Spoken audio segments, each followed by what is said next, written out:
Hello friends, today our topic is flow cytometric. It is basically an instrument which used to measure analytes. It is important topic for the regarding of BMLT, DMLT students and medical students. So we read about that topic. Okay. First, it consists many set of instrument that by which through it give a reading. First light source slit. Light source हमारा जो होता है वो basically lamp होता है। Lamp जो है एक हाई प्रेशर पे काम करता है और एक लो प्रेशर पे काम करता है। हाई प्रेशर का जो लैंप होता है वो जिनोन आर्क का होता है और वो कंडक्ट करता है यूवी बीम्स। ठीक है, ये स्लिट से पास होकर सारी यूवीज आगे जाके हमें रीडिंग देती हैं। देन लो प्रेशर पे जो है हमारा मर्क्यूरिक वेपर लैंप हम यूज़ करते हैं लो प्रेशर के लिए और कंडक्ट करता है वो भी यूवीज रेज को। ठीक है, ये फ़िल्टर होके आगे पास आउट होती है UVs rays and then sample का जो एनालाइट है उसको उससे ये रिएक्शन करके देन हमें आगे एक रीडिंग देती है। फर्स्ट है स्लिट से ओके मोनोक्रोमेटर। ये एक क्वेश्चन भी इंपॉर्टेंट क्वेश्चन है, how many chromators are used in flow साइटोमेट्रिक।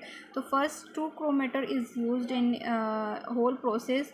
First is a monochromator, primary monochromator and second is a secondary monochromator.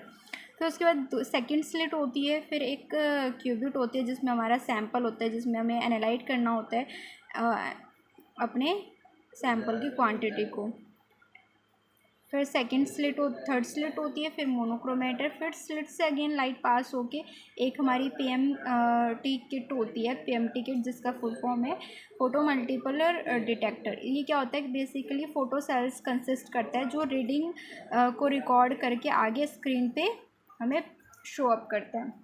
तो इस होल फिनोमिना में टोटल जो टाइम टेक्स लेता है ये फिनोमिना 10⁻⁹ टू 10⁻⁵ सेकेंड्स लेता है इस पूरे फिनोमिना को कवर अप करने में। ओके, अब इसके बाद ये क्या क्या डिटर्मिनेट्स को हम इससे डिटरमाइन कर सकते हैं।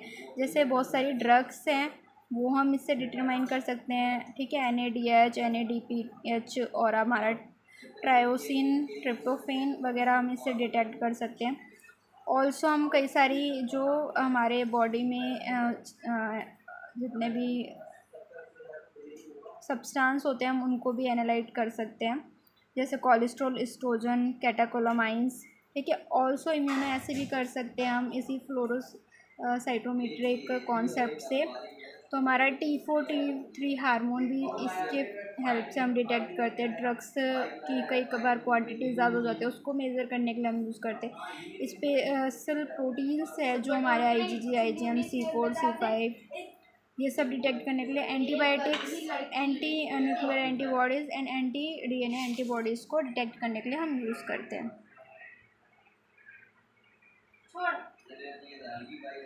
देन उसके बाद हमारा है अब फैक्टर अफेक्ट द फ्लोरोसाइटोमेट्रिक। तो फैक्टर कौन कौन से अफेक्ट करते हैं हमारे फ्लोरोमेट्रिक को, क्योंकि ये एक बहुत ही स्पेसिफिक रिएक्शन होती है जो बहुत ही चीज़ों से हमें प्रिजर्व करनी पड़ती है ताकि हमारा जो एनालाइट का एनालिसिस जो हम कर रहे हैं वो बिल्कुल एक्यूरेट हो। तो मेन है हमें टेम्परेचर का ध्यान रखना है।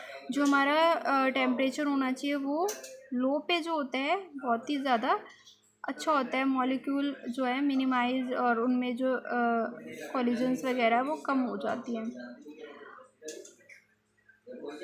और फेवर्स करता है लो टेम्परेचर पे हमारे रिएक्शंस को। ठीक है, तो लो टेम्परेचर होगा तो बेटर होगी रिएक्शन। पीएच भी फेवर्स करता है कभी कभार रिएक्शंस को। अगर चेंज इन अगर ज़्यादा पीएच है या जो भी हमारी रिएक्शन है उसके अकॉर्डिंग अगर पीएच थोड़ा सा भी फ्लैजुलेट करता है तो फिर रिजोनेंस जो होती है उसकी डिसेबिलाइजेशन हो जाता है। और इम्प्योरिटीज़ की बात करें तो हमारा जो रिएक्शन है वो बहुत ज़्यादा सेंसिटिव है, तो हमें कई सारी चीज़ों का ध्यान रखना पड़ता है कि उसमें अगर कोई रिएक्शन ऑक्सीजन रिक्वायर नहीं करती है तो उसमें ऑक्सीजन नहीं होना चाहिए। लिनियरिटी वगैरह हमें सब चेक करनी पड़ती है, हम कितने मोल्स मॉलिक्यूल्स यूज़ कर रहे हैं इस रिएक्शन में। पिपेटिंग इज़ मस्ट कि एक्स्ट्रा इम्प्योरिटीज़ जो है वो ना जाए। ओके, देन हमारा है advice.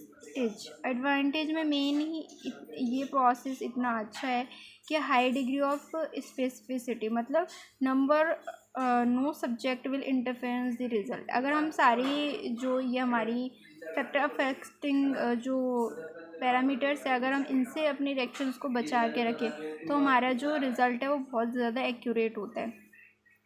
Highly sensitive low concentration amount होता है अगर हमारे स्पेसिमेन में, उसको भी ये एनालाइट कर लेता है, और ये एनालाइट कर सकता है नैनोग्राम से एपीग्राम की रेंज तक। हमारा जो कंसंट्रेशन होता है सैंपल्स का, सैंपल में जो कंसंट्रेशन होता है एनालाइट्स का, उसको डिटेक्ट कर सकता है। तो इतनी स्पेसिफिसिटी है इसकी।